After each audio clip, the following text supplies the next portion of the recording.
liberties, and justice. Almighty and everlasting God, who presides over all things in heaven and earth, come and preside over these deliberations, so that those that make the decisions may be guided by your wisdom. Thank you. Kathy? Okay, this is the work session, April 25th work session. Council has one item on their agenda, which is filed council number 1, repealing Article 3 of Chapter 25 entitled Pave Cuts, replacing it with the new ordinance. And Mayor?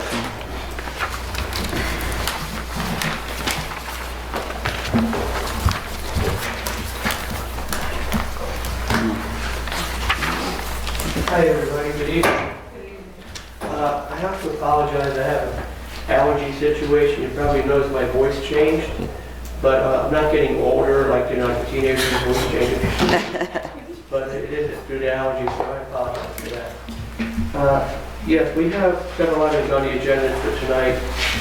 First is authorizing proper city officials to take any and all action related to selling 120 Sanborn Street to Antar Gallus for the purchase price of $1,000. I don't know if Mr. Gallus is here tonight.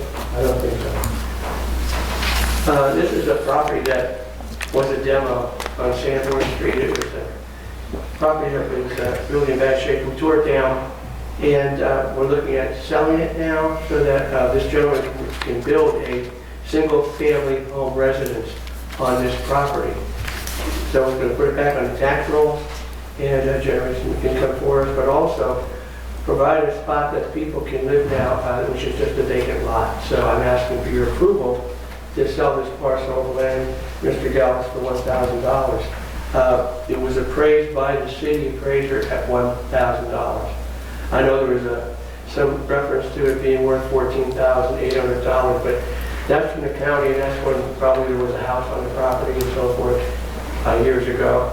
Since that changed, we did tear the house down, and now it's just an empty lot on the street. So there is a difference in that appraisal and our appraisal, but it was appraised by our city appraiser at $1,000.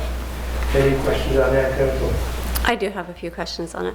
So does he currently live in the city or on that street, or? I currently live in the city. Okay. And that lot is big enough to be buildable? Yeah, there was a house on it.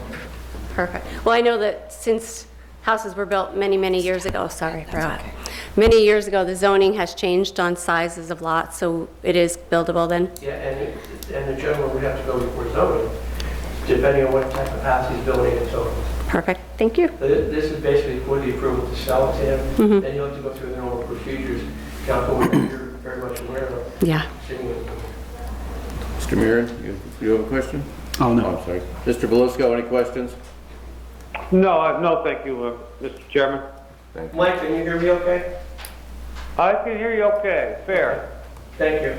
All right, second, authorizing proper city officials to enter into a 3-year agreement with the lowest, most qualified bidder, and that's in the amount of $189,638 for the payroll consultant services project. The project will be funded through the Pennsylvania Department of Community and Economic Development Early Intervention Program funding. We have several people from the HR department here. We have the HR director, Keely. We have our director of finance here, and also 2 other people from the HR department, Tracy and Angela. So if you have any questions, please let us know. We're happy to discuss that. Does this replace an existing system, Mayor, or is this something new, or? No, it's updating the system, Bill. Right now, it's an antiquated system that probably should have been replaced several years ago, but we have funding in place now that we can do that. But it is antiquated, you know, time card situation and so forth. There's a lot of advantages to this, and there really are. And if you'd like, I'd be happy to read some of the advantages, but I believe that it was covered in the paper, but I'm happy to go over that if you'd like. But there are many reasons to go to this, and we really should have gone to it several years ago. Questions? No questions. I do, Mr. Chairman. Go ahead, sir. Mayor, if I may, is this strictly for payroll reasons? Strictly for payroll. Yeah, this is for payroll, Mike. Okay. Thank you. Sure. Go ahead. Okay, I can continue. authorizing the proper city officials to take any and all necessary actions. Today, providing a $109,500 to Keystone Mission to establish a 7-day-a-week overnight housing and related services for the homeless for a period of 1 year. After this year, Keystone Mission has agreed to incorporate this amount of money into their yearly budget. So going forward, there's going to be permanent housing for the homeless going forward, 7 days a week, 365 days a year. We'll be able to look at identifying places that people can go instead of going along the river, under the bridges and other places. Now there'll be a place for the homeless people to go, which is very important because this is a major situation for the city that we're dealing with. I'm very happy to partner with Keystone Mission. About 5 years ago, I worked with a gentleman named Justin Bayrons, who was in charge of Keystone Mission, and we had a dream of providing a place for people to go that were homeless. And I'm happy to say last year, with the help of Danielle from Keystone Mission, we opened up a beautiful facility. We provide funding through American Rescue Plan money, opened up a facility that provides many of the things that are needed for the homeless. And they now have a place that they can get hot showers. They can get washers and dryers there, that they can clean their clothes. There's breakfast and lunch that's served by the mission. There's other things such as they help with IDs, birth certificates, and social security cards. They have vocational help. They have housing application assistance. They provide educational programs, haircuts, laundry services, breakfast and lunch. And then on weekends, Friday through Monday, they also provide a dinner. Daily Bible study, recovery meetings, clothing available, Pathfinder volunteer programs, and as I mentioned, showers. Hot showers for people to keep clean. So at this time, if you don't mind, I'd like to ask Danielle to come up and actually give you more details about the mission, but also, if we can, please, could you pass these out to council, please? Also, Danielle, do you have any copies? Danielle is going to talk about more about what they do, and with the expansion, here's one too. With the expansion of what's going to happen over there, she's more of the person talking than myself.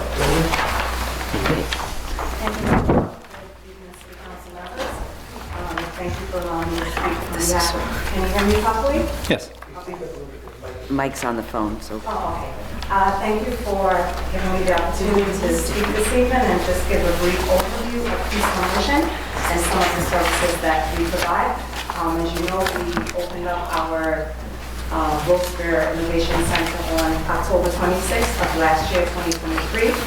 And so far, we have seen an average of 50 to 60 individuals a day, not including cold brew during the winter months, which is October through the end of March.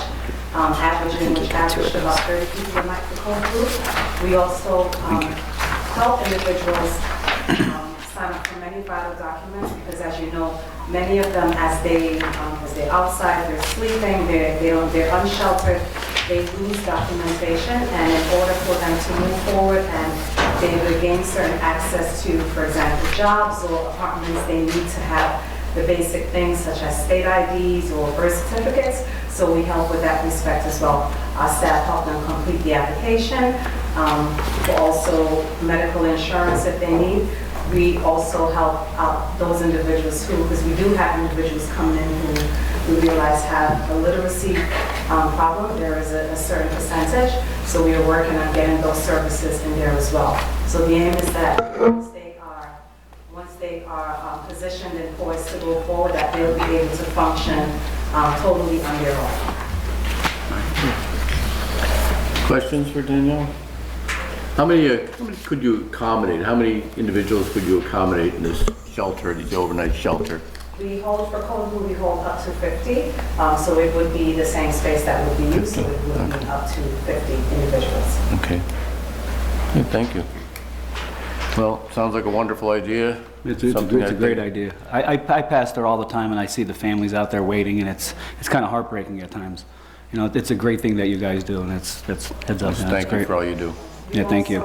We've also forged partnerships with different community organizations such as Sherman Hills. I know that they're taking a turn on kind of rebranding the whole atmosphere and culture over there. So we're able to, if I'm not mistaken, get about 2 of our guests in the apartments, because we know that they have vacancies. So those are the things that we're working on as well. We're helping them attain jobs. We're helping them with all these different opportunities. So the key here, council, is that we're getting people a place to sleep at night. They want it to be, as I said, under the bridges or along the river or places like that. It's going to be a very safe environment, be a place that they can go and not have to worry about the elements outside. I know my voice is raspy. I apologize. Lisa's looking at me saying, sorry, Lisa's looking at me saying, it's not terrible. But anyway, seriously, this is a place that people can go under supervision, men and women, by the way. And it's another shelter that we feel is going to be open 7 days a week, 365 days a year, that will now provide a shelter for the homeless at night, along with everything that Danielle and Keystone Mission is doing right now at this time. So we're asking you to help us, invest $190,000 plus of the American Rescue Plan monies to help the homeless. So Mr. just to- Belusco, any questions? Yes, I do. I didn't hear your question, Bill. I didn't hear the answer to how many homeless can they take overnight? 50. The answer was 50, Mike. 50. Yes, sir. 50. 50. Okay, and second question, can they come and go as they please during the day? Yes, so the overnight system would work kind of like the same way as the Code Blue shelter. They're allowed to come in by 8 o'clock. There are those when they come in, they may want to take a shower, so they can take a shower. They get a light snack or something to eat before they go to bed. We encourage them, for those who do smoke, that you go out and come back in by 9:30. We have someone at the door station, and once they're in, that's it for the night. So we kind of have that monitored, so we don't have a flow of traffic in and out of the building late at night. Okay, that makes sense. Thank you. Yes, sir. Okay. Just one more question. So, and what time would they be required? Because I know you're there during the day, so are they required to leave at a certain time, or is this something they could stay throughout the day and then? Yes, what we would typically do is have them leave at 7 a.m. because the staff will have to get the room ready and set up, for the day services as well. So in order for the staff to do that, we will need to have them exit the building. Thank you. Okay, thank you, Daniel. Thank you. You're welcome. Thank you. Thank you. And Mayor, I don't think you have anything else. I have a question on that for the mayor. Where is the money coming from for the 109? Is that coming from the ARP money? American Rescue Plan money, yes. If you recall, we invested $200,000 in American Rescue Plan, over a year and a half ago. And we took a building, Thomas C. Thomas building, and we took that money along with another $100,000 that we secured from Mr. Paszynski, and we invested $300,000 into that building in creating the Keystone Mission Innovation Center. So that money's from a year and a half, 2 years ago, along with this $109,000 are from American Rescue Plan money. Thank you. Thank you. Okay. Mrs. McClay, anything for us this evening? I got sidetracked, sorry. I actually do. So I went to vote on Tuesday, and I voted at St. Mary's Church. And on my way out, their walkway, the sidewalk has actually been closed for many, many years, but I actually saw a student get off the bus who had to walk on that sidewalk, but the wall itself is falling down. How long do we allow them to keep it closed like that? Because it's a very unsafe area for someone to have to cross because of that hill. So is that something we're looking at? Is it something that's on the radar? St. Mary's, that's okay. I'll have to explain exactly where you... St. Mary's Byzantine Church on North Main Street. Okay, and the wall is adjacent to the sidewalk Yes, and it's one of those high old walls. before you get to the Plains boundary, is that what I'm Yes, thinking? yes, So you were in the it's correct spot. Past Yes. the hospital? Yes. Okay. So they I'll have have- someone look at Thank it. I'm you. not sure what the status of it is, but I'll Okay. have somebody look at it. Yeah, because like I said, it's been fenced off for a long time, but like I said, I saw someone walking through, which I don't blame him, I wouldn't cross the street there either. So it's kind of unsafe, but they can't leave it like that forever either. And then just to follow up on the Sabre Room, have we heard back on that? Because there's still, the canopy has still fallen down, it's all over the sidewalk. They've been cited for it, Thank but you. now we're into legalities, which slow the process down That's significantly. fine. Thank you. That's it for me. Mr. Belisco, anything for us? I just want to thank all my council members, Chairman Barrett, Kathy Payne, our city clerk, Tracy, Lisa, everybody basically in the room, the mayor, Charlie, and especially our IT department, Frank Hirschberger and Phil, for providing me this way I can contribute into the meeting. I physically can't be there at this meeting as much as I would like to, and I just want to thank everyone for allowing me, and I really wish I was there, and I won't be making a habit of it. I will make it to the meetings, believe me. Again, thank you, and that's all, Mr. Chairman. We're glad you're with us this evening. Glad to hear from you. Thank you, Mike. Mr. Maron? Yes, I have some issues with food trucks. I see that they're popping up everywhere. I mean, there's picnic tables there, there's covered areas. I tried to look at some ordinances, I really can't find anything. Maybe a question for you about food trucks.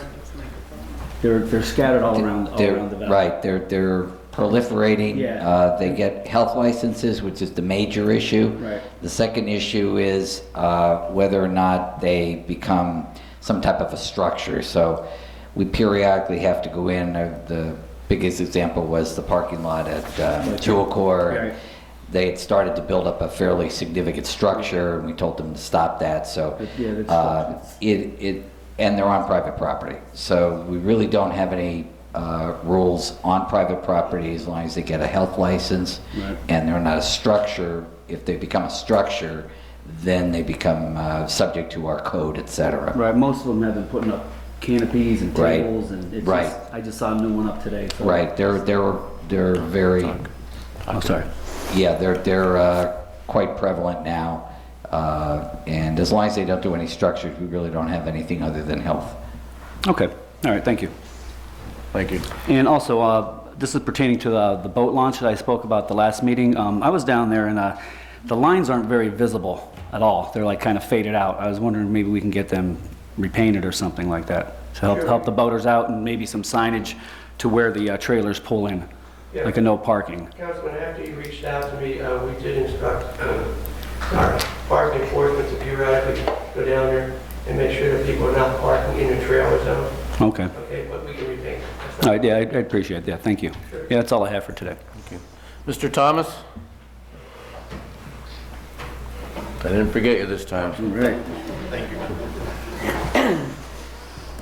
Nothing major. Just wanted to provide a little bit of an update of where we are. Several weeks ago, we were talking about doing, like these quarterly financial reports, and that is something that's still in the works. Not to get too bogged down into details, but there is a lot of information that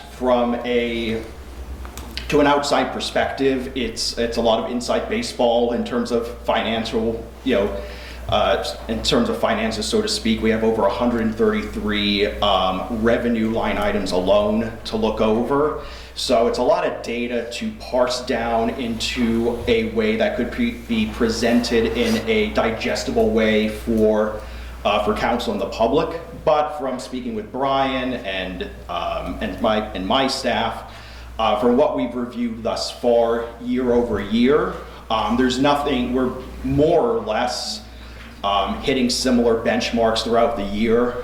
And one of the other things too to consider with this when we do present this is there are certain highs and lows throughout the year. Certain payments are made throughout the year. Certain bits of revenue come in through the year. So just from a quarterly perspective, you're getting a very early look into things. But I just wanted to provide a little bit of an update as to where we are with that. But like I said, from what's been observed and from conversations I've had, we're more or less line in line with where we were last year. And I don't see anything that's a major cause of concern to bring up to council or the administration at this time. Questions, council? No? No questions. Mr. Thomas, okay. Okay, we're going to take a short break, Mayor. Give us time to regroup here, and we'll be right back. Give us a second, Mike. Okay. Pledge allegiance to the flag of the United States of America and to the republic for which it stands, One nation, under God, indivisible, with liberty and justice for all. Almighty and everlasting God, who presides over all things in heaven and earth, come and preside over these deliberations, so that those that make the decisions may be guided by your wisdom. Okay, roll call. Roll call, Mr. Belishko, Here. Mrs. Clay, Present. Mr. Mirren, Here? Mr. Brooks is absent, Mr. Barrett. Here. Also in attendance is Mayor George Brown, Controller Tony Thomas, Administrator Charlie McCormick, Assistant City Attorney Maureen Collins, Assistant City Clerk Tracy Smith, Administrative Assistant Lisa Sanfilippo. Good evening and welcome to tonight's regular session of City Council. Please turn off all cell phones. Following are examples of some important council rules. They are not intended to be a complete list. Please adhere as closely as possible to the 5-minute speaker presentation time limit. No persons are allowed to address the council from beyond the rail, except the speaker at the dais who has the floor. The chairperson shall preserve order and decorum and prevent attacks on personalities. The chairperson shall determine all points of order. No person except city officers or their representatives shall be permitted within the rail during any meeting without the express permission of the council. Council kindly asks that the public please vacate the building within 10 minutes after the meeting adjourns. And finally, when members of administration are speaking, please stand up and speak into the microphone. Pending. Okay, we have several items on the agenda. Anybody here wish to comment? Ladies before gentlemen. And we're going to ask you, Angel, if you would speak into the microphone loudly and clearly, if you would, please. I used to do sound checks, so I know. I always adjust the microphone. Angel Mathis, Wilkes-Barre. I have two things. Please authorize the building, selling the property on Sanborn to build, for this gentleman to build a house, because we need more local owners.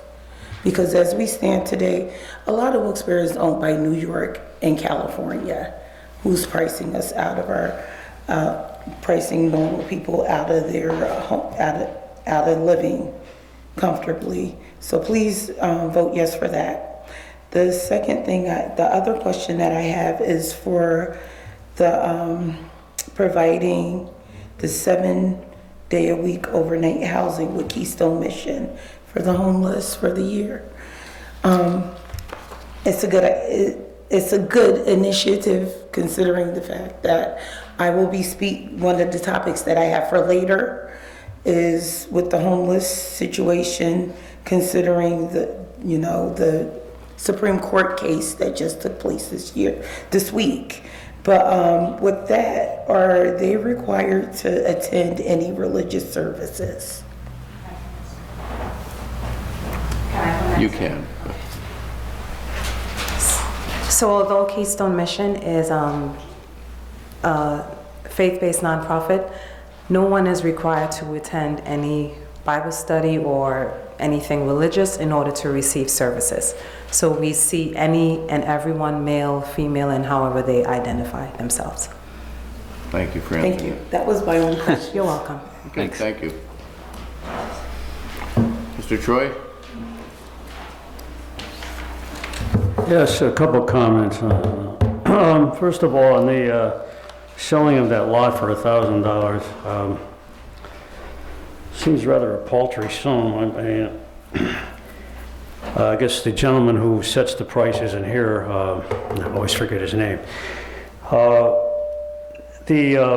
couldn't this sort of thing be, when we have vacant lots to sell, couldn't that go towards maybe Habitat for Humanity, or, you know, for $1,000? I mean, that's, I don't know who's buying this, I'd like to know, it doesn't say here. Seems like a bargain.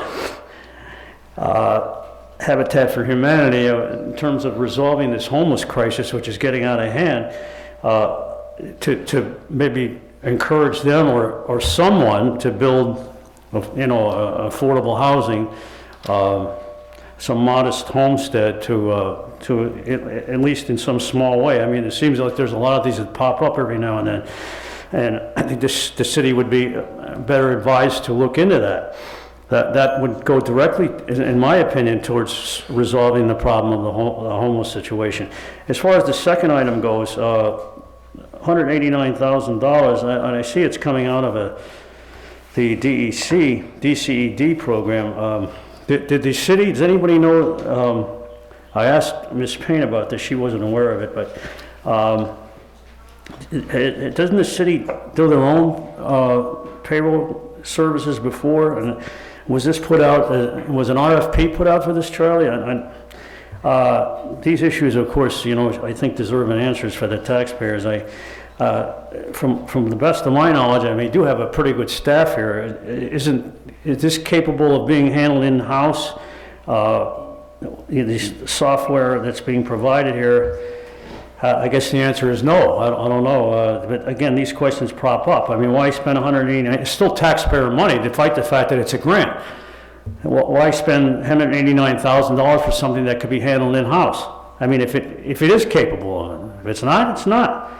But then a question arises: what is it? That seems like a lot of money here that I put out for RFP, request for proposal.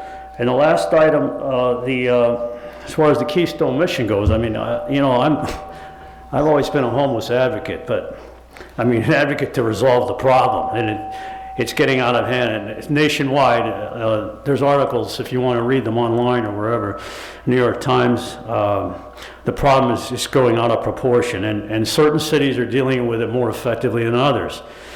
I don't agree with this $109,000 coming out of the ARP fund. I still don't know, unless Mr. Thomas has an answer, or Mr. McCormick, how much is left in that ARP fund.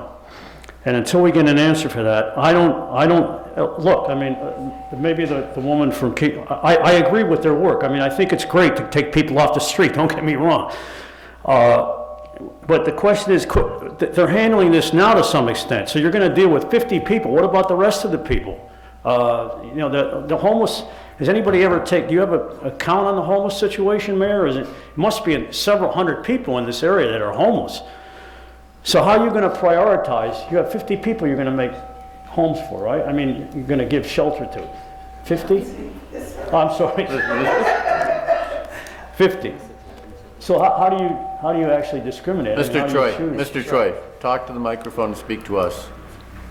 Well, it would have been nice if she took questions from the public, but I just don't know. I have my doubts that this is going to the root of the problem, and I object to putting ARP money towards they've already, if I'm not mistaken, haven't they already received about $500,000 from the city, and also the state renovated that building? And again, I think it's great to address the problem of the homeless situation. But my point being that $109,000 coming in out of ARP, which I think could be put to better use.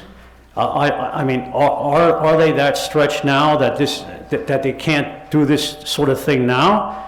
At Keystone Mission, can they not take care of 50 people now?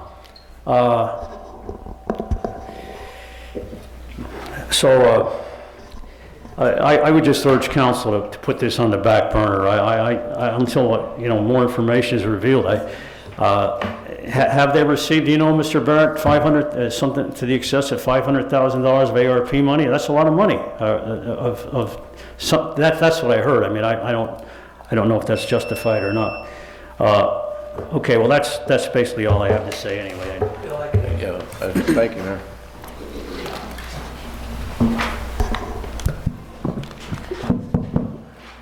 Sam, can you hear me? with my voice? I mean, everything's okay? A little hoarse. Yeah, a little hoarse. First of all, some of the stuff you're stating is not correct, once again. They did not receive $500,000 from the city.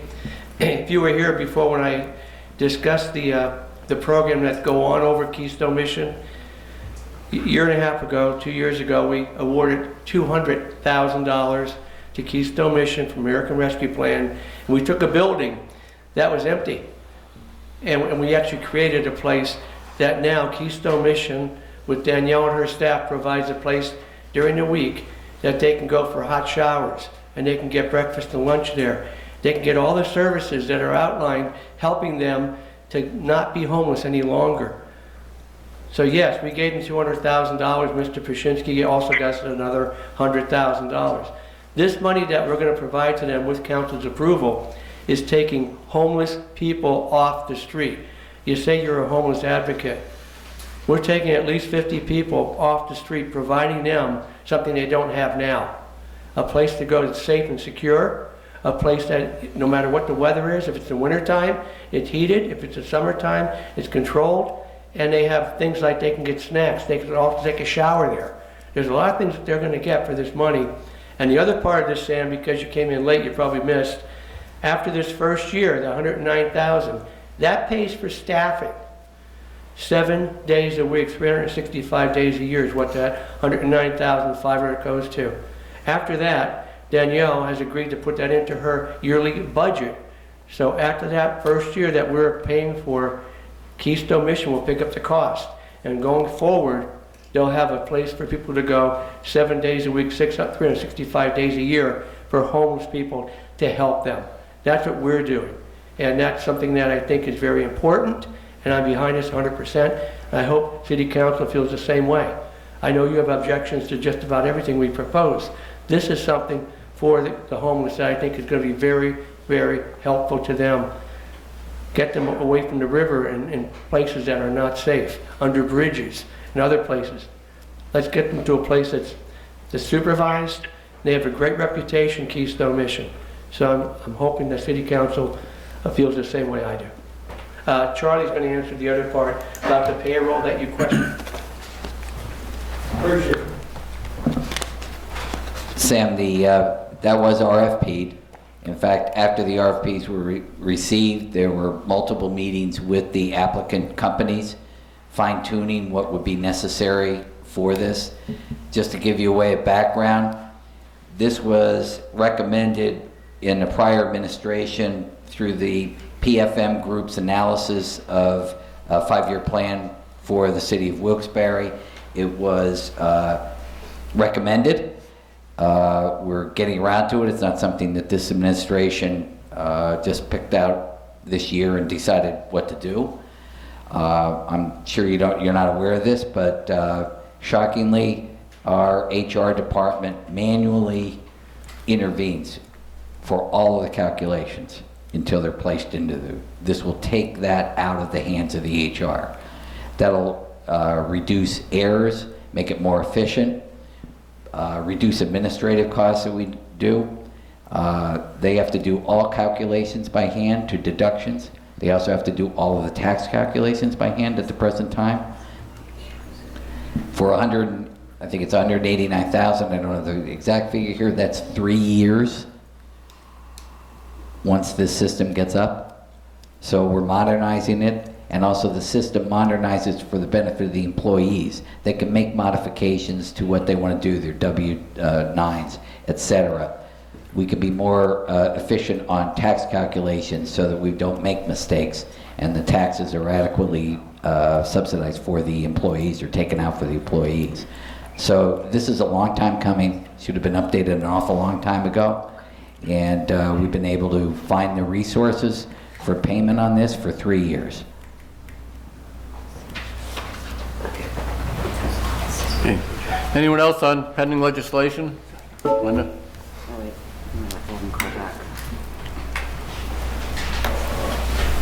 Linda Joseph, Wilkes-Barre. On the payroll situation, I can speak from experience, having done payrolls for quite a many years of my life, but in regard to the city payroll system, I remember that there were several times when W-2s were issued at the end of the year, and they were wrong. And so this is basically a no-brainer. I mean, I can't even believe that we have not updated our system, and I get that it's, financial stuff.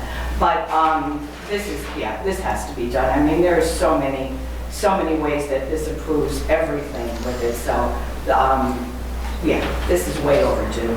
The second thing is the homeless shelter, Keystone Mission. God bless them. They do a wonderful job. And I think we all know that there's a homeless situation, a very serious one in the city.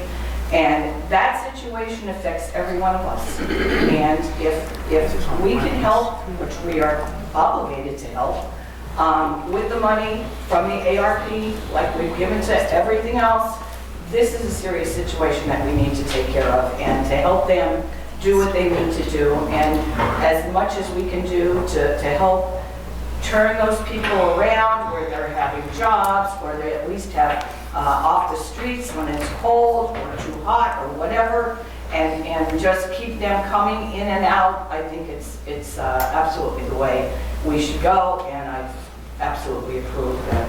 Hope that you approve that. Thank you. Thank you. Anyone else on pending legislation? Do we need to take a break for a minute? Just 1 second till we can reconnect with you. A little technical issue here. Send it to me again. Try again.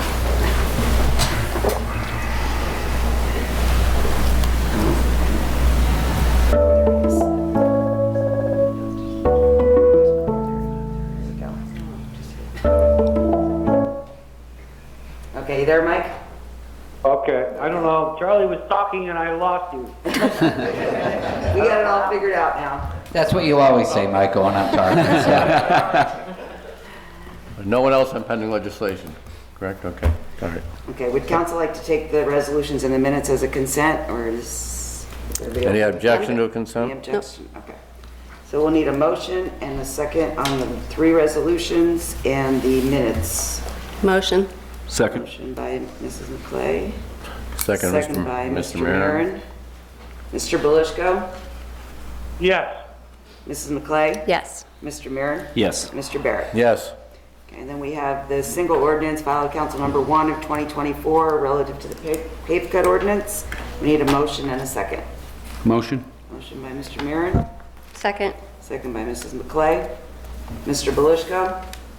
Yes. Mrs. McClay? Yes. Mr. Marin? Yes. Mr. Barrett? Okay. Okay. Please. Anything else on that? Okay. Yeah, I don't know if anybody has anything. Mr. Belisco, anything additional? Just a short reminder, I requested the street swept, catch basins cleaned, the catch basins replaced from the sanitary authority. I received the list. I had it sent to Kathy, which she made a copy of it, and you have it in your packet. We do. Again, if any council member and the administration has any catch basins or streets that they need cleaned, please forward it to me in an email. Possibly a picture would be great, like any catch basins that are collapsing or anything along those lines, or blocked up, and I will forward it to the sanitary authority for their correction. But that's all, Mr. Chairman. Thank you. Thank you, Mike. We have the list, and thank you for all you do in that regard. Mr. Thank you. McCoy. I just have one extra thing, so someone asked me, how does someone go about putting a bid in on a city property? Is that something that they can you maybe just explain how they go about doing that? Yeah.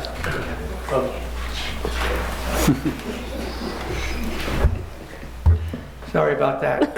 We're updating our list already, and people that want to bid on the properties, they just submit it to the mayor's office. Okay. We're happy to review that, but we made a list last year, and I apologize for my voice, but as these properties have been sold, turned over, we create a new list. So that's in the making, because if you recall, we do have several properties that are going to be sold to Habitat for Humanity. Right. and other places like that. We sold the one on South Franklin Street. The gentleman's going to build a brand new barbecue restaurant down there. So a lot of these properties are being sold, getting them back on the tax rolls. But yes, we're going to upgrade that, and they can go on the website, the city website, and they'll be able to see the properties, what the appraised value is, and then they can make a bid on it. Okay. Thank you.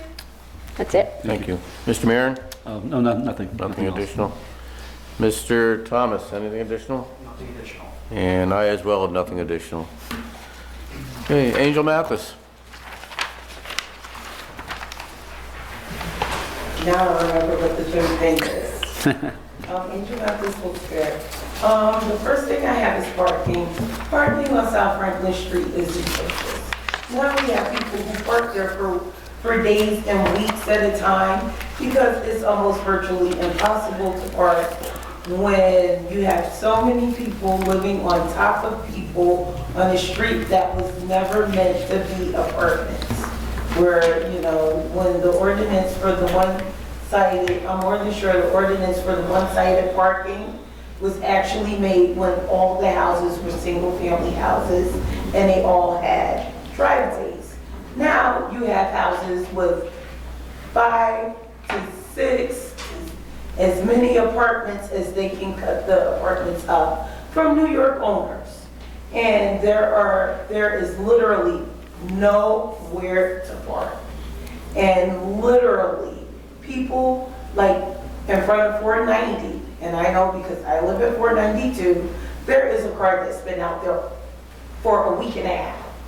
She's not gonna move it because she knows that we're directly next to where she lived. And quite honestly, a lot of people on that block, if they're not going and it's street parking, they don't move their vehicles. The second thing is the lot that's next to the house that's next to the AME lot, that seems like that's becoming either abandoned cars or another makeshift parking lot. But something absolutely positively needs to be done on South Franklin. Because the thing about it is, and it gets into my next issue, which is affordable housing, which I know is not here, but because on that block, the housing is not affordable, you have people who have roommates. So not only do they have a car, their roommates have a car. So that's 2 cars for one apartment where there may be 3 apartments, which hence causes a bigger parking issue. But then, like I said, affordable housing is not an issue to be taken up here because it's an issue for the state. And personally, I feel that, you know, for local owners that rent, they should get a tax rebate. And for out-of-state landlords, they should get full taxes. But that's not here nor there. And with that same issue I was going to bring up the unhoused and the homeless and the fact that there was a Supreme Court case that was heard amongst the Supreme Court this week stating that, you know, because the city wants to stop homeless people from camping wherever they're sleeping, whether it's in a car, whether it's in a tent. And here I know that for women and children, they do have a set shelter or shelters amongst the community. And it's just so ironic that I happened to appear at a council meeting where, you know, Keystone Mission is proposing this stationary shelter, which I am proud about. And please, I'm glad that that is something. But the homeless problem is only going to grow in Wilkes-Barre when the average rent in Wilkes-Barre is anywhere from $1,000 to $1,500. And my landlord told me that I need to get 2 roommates to pay his rent for him to put a new roof on my apartment. And so the third thing was a pothole because my time is running down and I only have a minute. There is a pothole on the closer to Sullivan in the middle of South Franklin, where literally when you go one way, you can either go around if there's no cars parking there. If not, you have to go the other way where you're going into oncoming traffic from the other direction because it is so large. And I am done. Anyone care to comment? Mayor?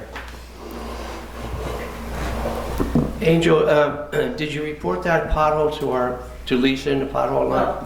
Okay, because what we've been doing is, actually a lot of times, Lisa, we're going out the next day to address some of the potholes that she has. She records it, goes right to DPW, so we have 2 pothole patching machines, so we'll get on that one. Whereabouts is it? Do you know the address roughly? Lower 492, it has to be. It's just like that apartment building that's on that corner. I don't know. It has to be like 470. Okay, in the 400 block. Yeah. We'll get it. Thank you. Okay, Lisa, you have that then? Yes. Yeah. Angel, you brought up about cars that are there for a week or 2 at a time without moving, and that's something that we can address. Our parking enforcement people, and I'd ask that Mr. McCormick will let them know that if there are cars there in excess of 72 hours, they are subject to being ticketed, and in some cases being removed, depending on the circumstances. So they have ways of, discrete ways of seeing when a car is left in excess of 72 hours. So I'm sure that they can handle that. But I don't know what the long-term solution is. If you go to any larger city, I can't even imagine parking in a larger city as well. When you see all these people living in large apartment buildings, there is no, you have to pay for a private parking lot, I guess, in a lot of cases. Large apartment building, not houses. Yeah. Yeah, That's the issue. but the houses, as you alluded to, are turning into a larger apartment buildings, and that makes it a little bit more difficult. But anyway, thank you. Mr. Troy? Yes, Sam Short, Joseph Lane.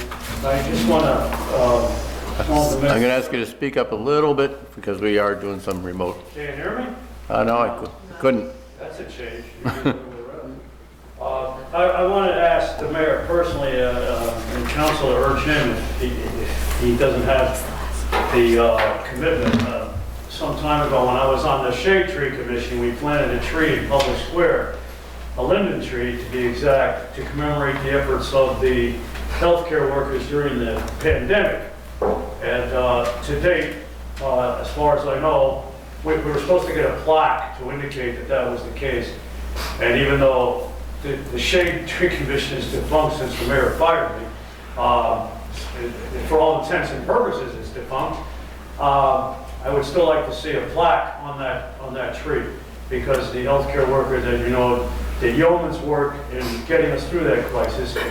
I'm not referring just to the health department. So I would hope that if the mayor doesn't is reluctant for some reason to do that, maybe council could urge him to do that. Among other things, I would like to urge the mayor and council to do. I guess I'm kind of an idealist, and I had this vision when I was growing up. I was actually born in Kingston, but obviously spent a lot of time in Wilkes-Barre as a kid and teenager. And Public Square used to be glorious. In the neighborhoods in Wilkes-Barre, especially when my grandparents lived in the south end of Wilkes-Barre, below Academy Street, were glorious. And this is why I'm a little skeptical. I have no objection to helping Keystone Mission to improve its services. And I am glad to see that the homeless question is being addressed. But I think, and again, I would like to find out how much money is left in that APR program, ARP program, so that some of it could be used to come closer to that ideal. I know we'll never reach it when the downtown was really a thriving area and very aesthetically pleasing. We had great stores and we had 2 great theaters, and it was kind of like Pittston is now, Mayor. I know you don't put much stock in Pittston, but it seems like that place is undergoing a tremendous success, a lot more than this city. So I think some of this ARP money could be better used. For instance, you had a great program once that was used in a limited way to restore individual homes that owners could apply for. It was a few $100s, at least it was, I guess, I don't remember the amount, and that's been terminated a long time ago. I urge the mayor to restore that, and council to urge him to restore that, so that we can have more aesthetically pleasing neighborhoods instead of run down dilapidated ones. I also urge in my time remaining to the mayor to fill the positions on the Historical Preservation Committee. That's another, I mean, in my mind, again, I'm looking at an ideal here. I know I'm sort of an idealist, but how do you improve the quality of life in this city? How do you make it more attractive? And this is an important question for you, right, Mayor? And you, Councilman, that to induce people to move to Wilkes-Barre instead of moving out, to get them to move in, especially young people. How do you do that?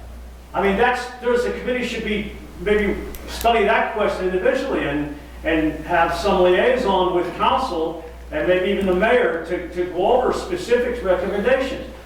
Right now, we're stuck, everything is kind of stagnant along those lines. I mean, in my opinion. I mean, the mayor, you may see that there's a lot of progress in certain ways. The Spark program, still got a lot of vacant stores and a lot of, well, I don't want to carry on with that, but I think you get my gist. I think historical preservation is key there. I think an environmental environmental committee to make recommendations to make this city more livable. For instance, for bicycle paths, to make it more compatible for environmental improvement, less pollution, but to mitigate the carbon footprint of this city. As you know, most of you recognize we're facing a severe, more than scientists ever can have predicted about the climate crisis that is upon us. And I think the city could do more along those lines. Maybe doing an energy audit, use some of that ARP money for an energy audit, whatever it costs. 2 years ago, Mayor, when Tom Layton was mayor, you were on council, you voted for a nice energy package. I don't know whatever that saw. Maybe you could tell us, Mr. Barrett. $6 million went to something like that. To, what was the name of that company? They did an energy update for us, and I don't know whatever became of that. But I never got to my point about the, I guess I'll just save that for next time, because we only have 5 minutes. Regarding the scam, which I think is I'll finish in 5 seconds, I promise. This stormwater fee has got to go. And the more I look at it, the more information I get, Mayor, it's frightful what's going on with that. Thank you. Thank you for your time and your attention. Mayor, sure. Sam, this is the 5th time I've explained to you the stormwater fee is a federal program. Sam, excuse me, you spoke, I didn't say a word. It's my turn now. I've told you 5 times, it's a federal program. Bill, may I? Yeah, It's a federal program. I've told you. We're not going to go back and forth anyway, Mr. Troy, so why don't you sit down and let the mayor speak? I told you several times, it's a federal program. You know that, Sam. You're a smart man. You know it's a federal program. City Council, the mayor has nothing in any way that we can change that. If you have a problem, I say talk to Mr. Cartwright, Mr. Casey, Mr. Fetterman. They're your federal representatives and senators, not the city of Wilkes-Barre. Secondly, I mean, you're all over the place. I'll try and get the ones I remember. Public Square, we've had our DPW people, Teamsters working on that for quite a while now, and I've gotten a lot of people telling me it's the best it's ever looked. Those gentlemen and ladies are down there every day when allowable, and they're fixing the pavers, they've done a lot of painting, and the residents have come to us and said, it's never looked so good. I just got a couple yesterday. And I'm telling you something, that public square is beautiful now, okay? You keep talking about back when Tom Layton was mayor. I don't look at the past, I look at the future. And the future of this city is bright. You're talking about people leaving the city? Our population has increased every year. Our population is going up. We have people coming into the city every year, and the populations are growing. So I don't know what city you're talking about. It might be if you're talking about Kingston where you live or wherever, but I'm telling you that city of Wilkes-Barre population is growing. And the last thing I want to mention to you is when you talked about Mayor Lombardo and Pittston, Mayor Lombardo and I are very close friends. We work together on collaborations. He and I just had a meeting this past weekend on collaborations we're working on. Pittston's a different type city than Wilkes-Barre City, okay? We have different sizes, we have different things that we're working on. Mayor Lombardo's doing a fantastic job, wonderful job. But his issues may be different from the city of Wilkes-Barre's. And we're moving the city to the future. I get a lot more positives about the city and the way it's running than I hear negatives. And I'm telling you right now, I don't know how council feels, what they're hearing, but I'm getting a lot of positives. And you talk about parts of the city.